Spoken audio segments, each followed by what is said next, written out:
आज मी good morning म्हणणार नाही, आज मी नमस्कार मंडळी म्हणणार नाही, आज मी म्हणणार असा शिवबा परत होणे नाही आणि अशा जिजाऊ परत दिसणे नाही.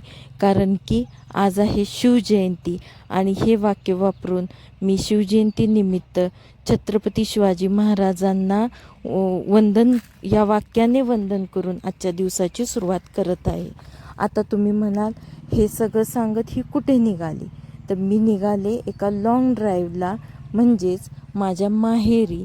मी हे आणि दिदी असं आम्ही सगळेजण निघालो आहोत चिपळूण सावर्डे या गावी. त्याला कारणही तसंच आहे आणि त्याच्यासाठी मी सकाळी लवकर उठले, पटपट आवरलं आणि बाहेरून फेरी टाकली. कारण बाहेरचं वातावरण इतकं सुंदर आणि विलोभनीय होतं की जे मला तुम्हाला दाखवण्याचा मोहच आवरला नाही. त्याचबरोबर झाडाचे नारळ पडलेत का ते पण बघितलं. दव अंगावर पडत होता. हा आमचा गहू आता पोटरीला आलाय, आता काढायला येईल थोड्या दिवसात. असे एक चक्कर टाकून मी तुम्हाला सगळं धुकं दाखवत विलोभनीय विलोभनीय असं नजारा दाखवत फिरत असताना मला बघून गाई पण गोठ्यात उठून उभ्या राहिल्या सगळ्या. हा आहे आमचं ऊस लावण आहे 86-032ची. हे धुकं आणि हे थंडगार वातावरण बघून तर फारच छान वाटत होतं. आणि आता लॉंग ड्राईव्हवर एवढ्या लांब जायचं म्हटल्यावर बॅग पॅक करणं तर आलंच. ते मी रात्रीच करून घेतलं होतं. पटपट बॅग वगैरे पॅक केली, काही विसरायला राहायला नको. कारण की 2 दिवसासाठी जायचं होतं. मुलांसाठी खाऊ वगैरे घेतला, बॅग वगैरे पॅक केली आणि नारीच्या झाडाखालून चक्कर टाकून आल्यावर मी पहिलं गेले गोठ्यातलं आवरायला. कारण की गोठ्यातलं हे काम रोज सकाळी आम्ही दोघं पण करतो, हे आणि मी.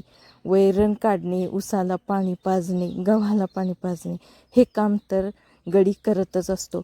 पण आमचं हे काम जे सकाळचं आहे ना, ते आम्हालाच करायला लागतं दोघांना. आणि त्या करण्यामध्ये आम्हाला अतिशय आनंद आणि समाधान मिळतं. सकाळ सकाळ जे गोठ्यात काम केल्याने जो व्यायाम आणि जो आनंद मिळतो तो काही वेगळाच असतो. ह्या पौर्णिमेला छोटीला तर एवढी भूक लागली होती, किती वेळ धडपडत होती. म्हणून मी पटकन सगळं आवरलं, शेण वगैरे मागे ओढलं, गरम पाणी आणलं. कारण कास धुवायला मी कायम गरम पाणीच वापरते. थंडीत असू दे, पावसाळ्यात असू दे, उन्हाळ्यात फक्त वापरत नाही. कारण का उन्हाळ्यात ऑलरेडी उष्णता असते.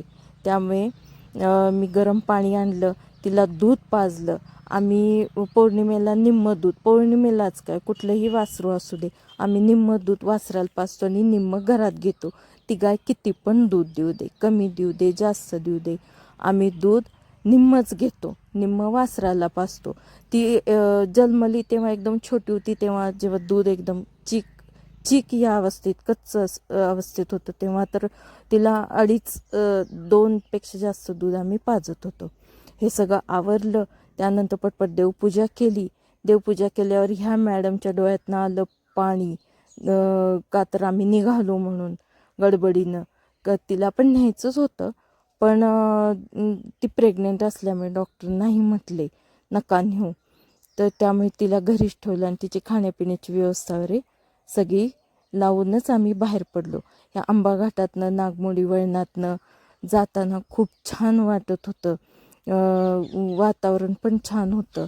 आणि पावसाळ्यात तर इथे धबधबे आणि हिरवळ इतकी बघण्यासारखी असते, खूपच छान. आता हेच रस्त्याचं चौपदरीकरण झाल्यावर ते आता धबधबे बघायला मिळतील की नाही माहीत नाही.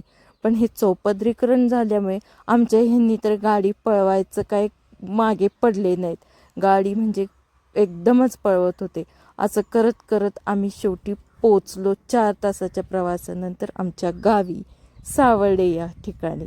आणि सावर्ड्यातला हा रस्ता जो मुंबई गोवा हायवे आणि ॲटलिस्ट आम्ही घरी पोचलो. हे आहे आमचं घर. वरती राहतो, खाली आहे हॉस्पिटल. खाली हॉस्पिटल आहे कारण माझा दादा डॉक्टर आहे, डॉक्टर अमोल निकम, गायनॅकोलॉजिस्ट आहे. त्याचं IVF सेंटर आहे. ते खाली हॉस्पिटल आहे आणि वर राहतात. तर मग कसा वाटला माझा व्लॉग? मी तुमच्यासाठी सरप्राईज ठेवलं आहे की उद्या मी इथे का आले ते आणि उद्या काय आहे ते. त्याच्यासाठी माझा ह्या व्लॉगला लाईक करा, शेअर करा, सबस्क्राईब करा आणि बेल आयकॉन दाबायला अजिबात विसरू नका.